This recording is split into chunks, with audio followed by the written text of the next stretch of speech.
Hello, everyone. So, let me ask you something.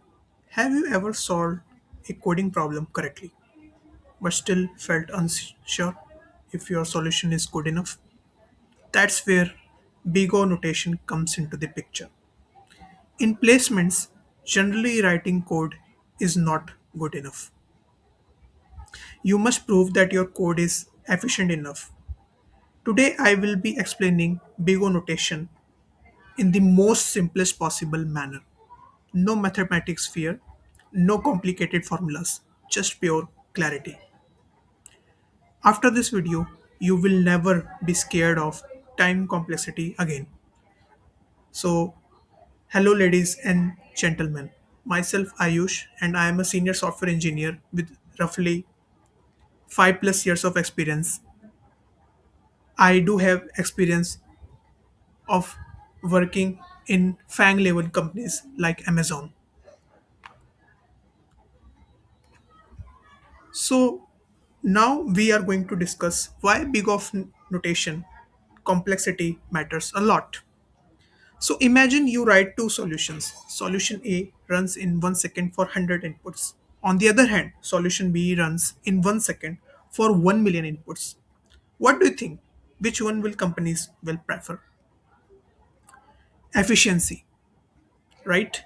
Company is going to prefer the efficiency. So definitely they are going to prefer the solution B. Big of notation measures how our algorithm grows as the input size increases. It does not measure the exact seconds, the CPU speed, your laptop performance, but it only measures the growth pattern. That's it.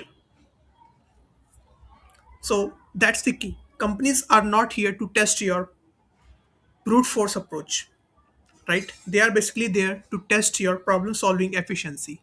So that's where the optimization comes into the picture. Optimization is the key in order to crack any job interview.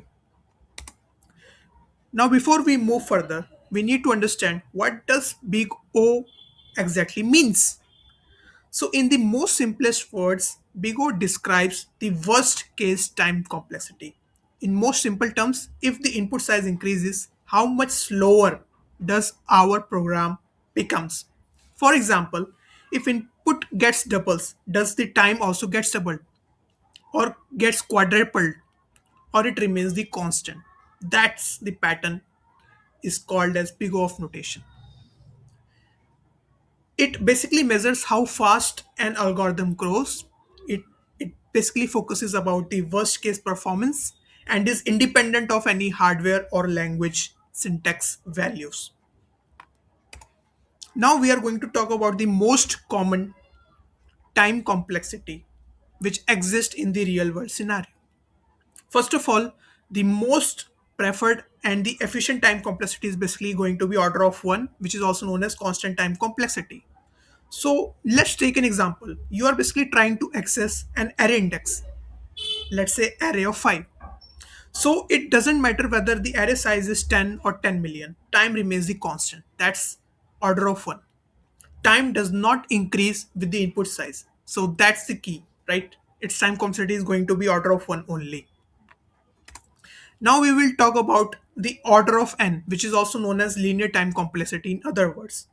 Whenever we are looping through an array, let's say if an array has 100 elements, then we will have to move 100 steps ahead. In case if there are 1000 elements, then we will have to move 1000 steps. And so on. Time grows linearly. That is known as order of n time complexity. Time increases proportionally with the input of the size of an array while we are looping through an array.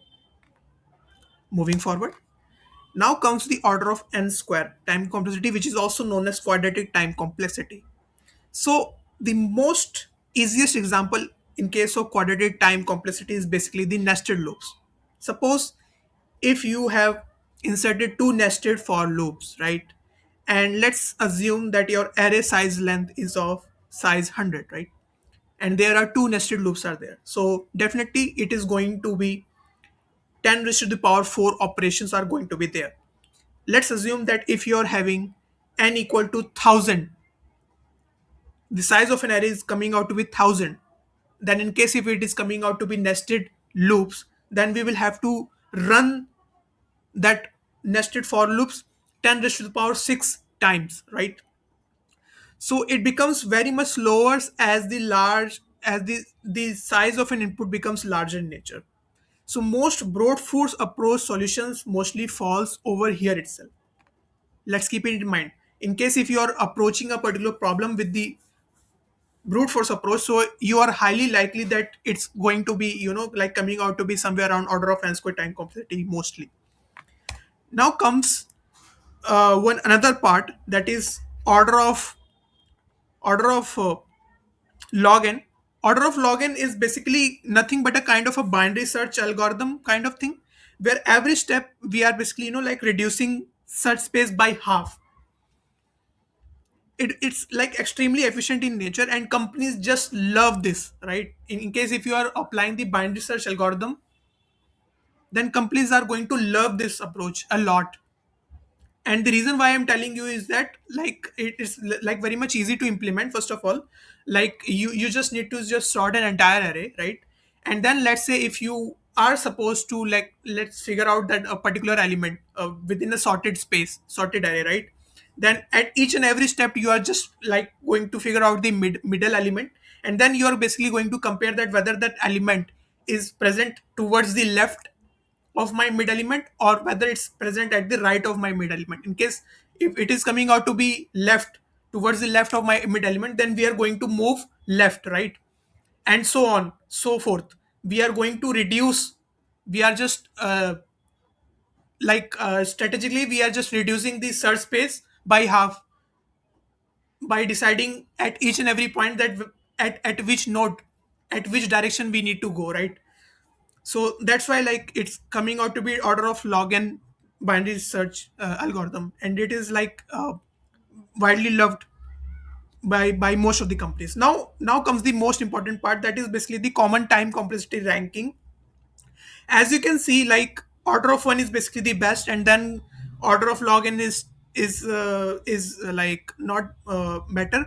So order of n square is basically the worst time complexity. Then if we are like improving it further, then we will optimize it to order of n log n, and then we are going to it to be order of n, and then we are going to be order of log n, and then so on order of 1. So just like, listen to me very very carefully. Like, in case if you are approaching towards any of the coding interviews, right? Or let's say any of the problem solving interview rounds, so I would highly recommend you that you first of all start developing the solution of of the particular asked problem, from going from the most brute force approach, brute force time complexity approach, and then you just keep on slightly keep on improving it by smaller like fractions, and just ultimately like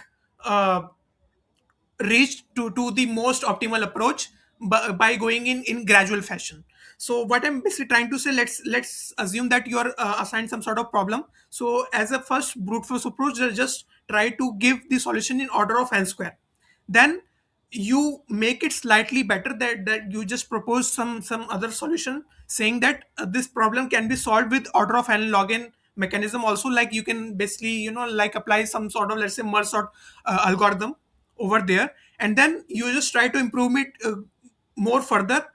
You can just try to improve it by making order of n time complexity, and then you can basically try like binary search algorithm over there. You can make it to order of log n, and then maybe you can like like, for example, let's say you are using some extra space, right? And you are basically storing it over there itself, then the time complexity will come out to be order of 1. So by going in this manner, it's going to like like leave a very much good impression of your like problem solving skills in front of interviewers, and interviewer is definitely going to recommend.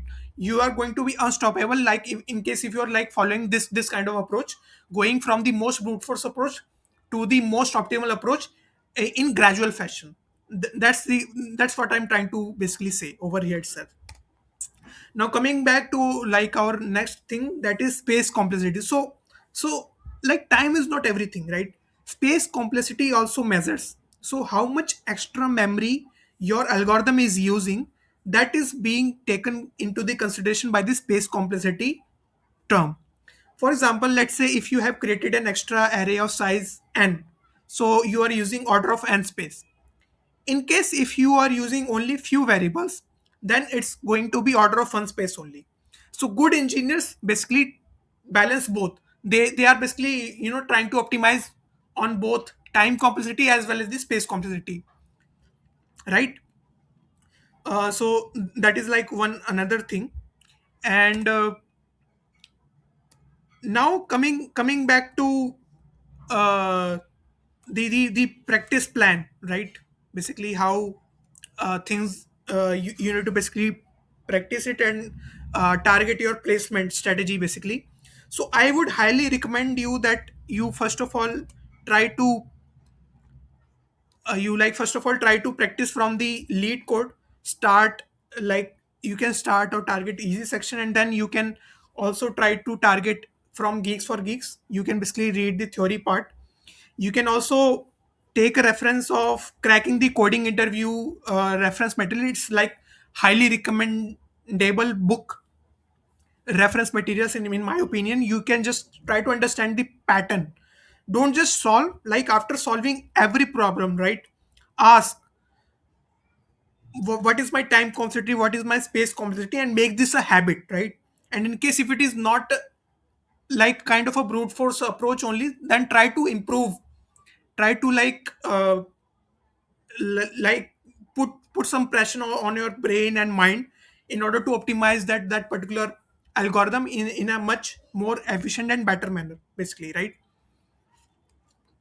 So that is what I'm trying to say, that first of all you need to write the brute force approach, then you need to optimize it, analyze the time and space complexity, and keep on doing it until unless you basically reach a most optimal solution. And this practice plans I already like recommended that you can take lead code, you can read the articles from geeks for geeks, and you can also take reference of cracking the coding interview book. That is highly recommendable in my opinion. Now in case if you have understood the big O notation concept clearly today, then you can comment that order of one time complexity is like better than order of n square time complexity. That will basically tell me that you are serious about the optimization approach. So yeah, at the end, subscribe if you want to build strong CS foundation step by step. And I wish you all the very best. Have a very nice day, and just try to like share and subscribe to my content, because it gives me a lot and lots of motivation to bring such high quality content among you on like regular and frequent basis.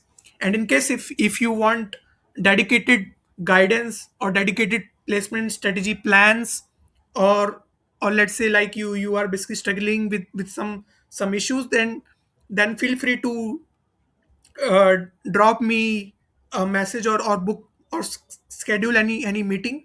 The link for the same is within the description itself.